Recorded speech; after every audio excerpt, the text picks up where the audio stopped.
But we do got some sad news in women's soccer. Uh, the Argentinian women's national team. Four players: goalkeeper Lorena Oliveros, defender Julieta Cruz and Elena Stabile, and midfielder Lorena Benitez quit the national team, citing lack of pay for upcoming friendlies and poor conditions in camp. These four women were part of the 23-player roster called for back-to-back matches against Costa Rica. They seem to have begun training with the team before abruptly leaving and sharing a post to their Instagram. Benitez wrote, "Do I leave my children, my family, my club, Boca Juniors, my job to go to a place, AFA, where they don't value us as athletes, where they can't give us the basics? We have been carrying a lot of things throughout all these years of representing our country. Many colleagues have left for the same reason, for feeling sadness and not joy every time. It is time to be there." Cruz wrote, "There comes a point when injustices get tiring, when it's tiring not to be valued, not to be listened to, and even worse, to be humiliated. Improvements are needed in the Argentine women's soccer team, and I'm not just talking about economics. I just wish that future generations don't go through this and can really enjoy being on the national team."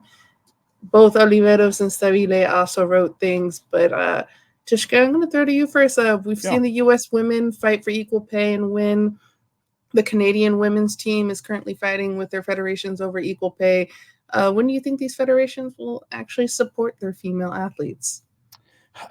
Well, I mean, yeah, I mean, Argentina's not known to be in the best of economic situations, but still, one thing that really stuck out to me was in Cruz's statement.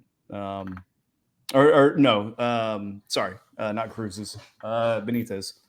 Talking about feel of sadness and not every time having joy. Um, there's a lot that goes into a culture that's free. That I mean, I'm not arguing against pay. Pay should be up no matter what. But Mm-hmm. whenever you're creating a culture to where people are not enjoying themselves, nobody wants to be there. Period. No matter how much you pay Mm-hmm. them. And Yeah. so there's a lot of things that even if they are in a economic issue, they can still improve on. But I mean, again, not Kansas City for actually investing in women's soccer. For the U.S. national teams to basically just kind of being kind of equal and kind of sharing pay, across the board.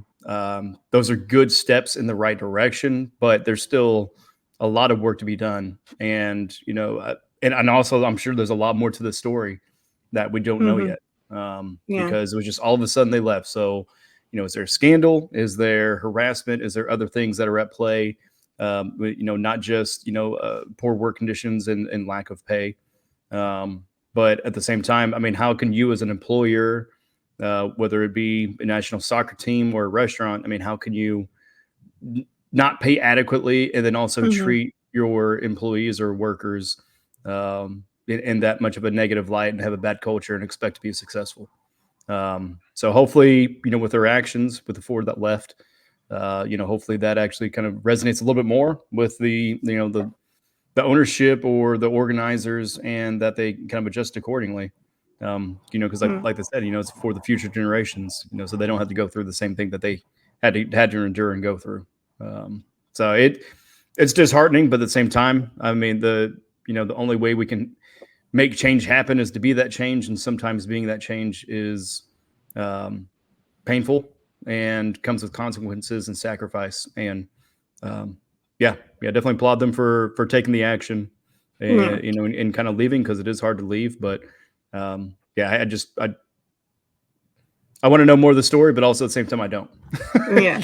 You know what I And mean? Yeah. part of what's been revealed is that they weren't providing meals for the players, and their excuse was saying they didn't have the money to, and that they scheduled the friendlies to be in Argentina instead of traveling, and so they weren't paying them their stipends because they said, "Well, we're not traveling." Yeah. Mm. Just say you don't want a female soccer team. Yeah. I mean, just at this point, Yeah. like you're doing it because you want your country to represent, so you're wanting to put them out there, and you're just expecting them. It's kind of like when you have a good quarter, and instead of giving you the money because you had a good quarter, like a bonus, you have a pizza party, right? It's just like you're just expected to like, oh, represent your country. That works, doesn't it? Yeah. They didn't even get the pizza party, Josh. I know they didn't get the pizza party. That's what I'm saying. So Yeah. if you're not getting even fed and you're coming up with excuses, it just sounds like you're trying to make money off of them without even being at. Just don't have a soccer team or football team, whatever it is. But it's to the point now. It's like it's not worth their time because they're losing money by the time they invest in doing something that they love, but no one's going to back them. So at this point, if you're not going to feed them, why do you give a shit? Yeah. And Jeremy Mailer put this as a joke, even though it's a national team, not a club team. But side note, Caitlin Clark is actually also a very good soccer player. That she played soccer in high school, and she was a prolific goal scorer for her high school soccer team. So that would be interesting to see if she decided to play soccer instead of basketball, what that would have been like. He also says, if Messi and Ronaldo can be the highest paid athletes in soccer, there's no reason why the female soccer players shouldn't get more paid. It's more of a return on investment argument there, but yes, I hope that gets to that point. Yeah. But also with the men's team, I mean, you can actually build in a little bit of stipends or some kind of what's we're looking for, like guarantees as far as shared pay within that. Because I mean, I guess that's the big question: is the Argentina men's having issues with pay and food as well? Not at all. They just won the World Cup. No, they got Messi.